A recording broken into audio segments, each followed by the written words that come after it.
భారత test cricket జట్టు ఇంగ్లాండ్లో 5 మ్యాచ్ల సిరీస్ కోసం సిద్ధమవుతుంది. ఈ సిరీస్ జూన్ 20న హెడింగ్లీలో ప్రారంభం కానుంది. రోహిత్ శర్మ, విరాట్ కోహ్లీ టెస్టు క్రికెట్ నుంచి రిటైర్మెంట్ ప్రకటించిన తర్వాత భారత్ జట్టుకు టెస్టు కెప్టెన్గా శుభమ్ గిల్ నియమితుడయ్యాడు.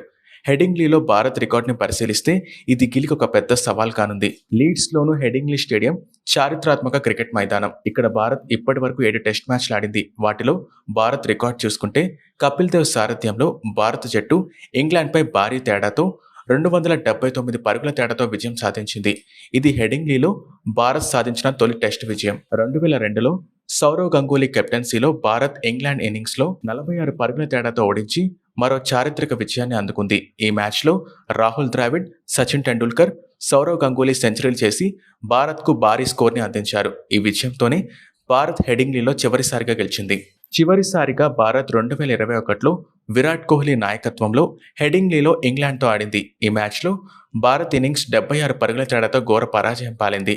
2002లో గెలిచిన తర్వాత భారత్ ఈ మైదానంలో మళ్లీ గెలవలేదు. అంటే ఇప్పుడు 23 ఏళ్ల తర్వాత గెలుపులేని పరంపరను ముగించడానికి శుభమ్ గిల్ ప్రయత్నిస్తున్నాడు. రోహిత్ శర్మ, విరాట్ కోహ్లీ వంటి సీనియర్లు రిటైర్ అవడంతో శుభమ్ గిల్ టెస్ట్ కెప్టెన్గా ఒక కొత్త శతకానికి నాంది పలకనున్నాడు. గిల్ తన టీ20 కెరియర్లో భారత్కు 5 మ్యాచ్లకు కెప్టెన్గా వ్యవహరించి వాటిలో 4 గెలిచాడు. ఐపీఎల్లో గుజరాత్ టైటన్స్కి 7 మ్యాచ్లకు నాయకత్వం వహించి 14 మ్యాచ్లలో గెలిచాడు.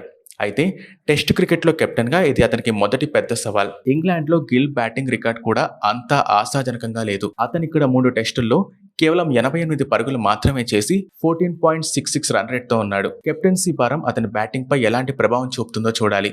అయితే ఇటీవల బెకింగ్హామ్లో జరిగిన ఇంట్రా స్క్వాడ్ మ్యాచ్లో గిల్ అర్ధ సెంచరీ చేయడం ఒక సానుకూల సంకేతం. హెడింగ్లీలో భారత్ రికార్డు మెరుగుపరచడం, 23 ఏళ్ల నిరీక్షణకు తెరదించడం గిల్ ముందున్న అతిపెద్ద లక్ష్యం.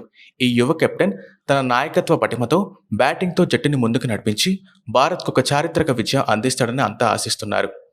గిల్ సారథ్యంలో రోహిత్ శర్మ, విరాట్ కోహ్లీ వంటి సీనియర్ ప్లేయర్స్ లేకపోవడంతో అరంగేట్రం బ్యాట్స్మెన్స్ సాయి సుదర్శన్, యశస్వి, రాహుల్, కరుణ్ నాయర్, రిషబ్, జడేజాలతో బ్యాటింగ్ బలంగానే ఉంది. పేస్తో బూమ్రా, సిరాజ్, అశ్విన్ లేకపోవడంతో స్పిన్ భారం మొత్తం జడేజా పైనే పడింది.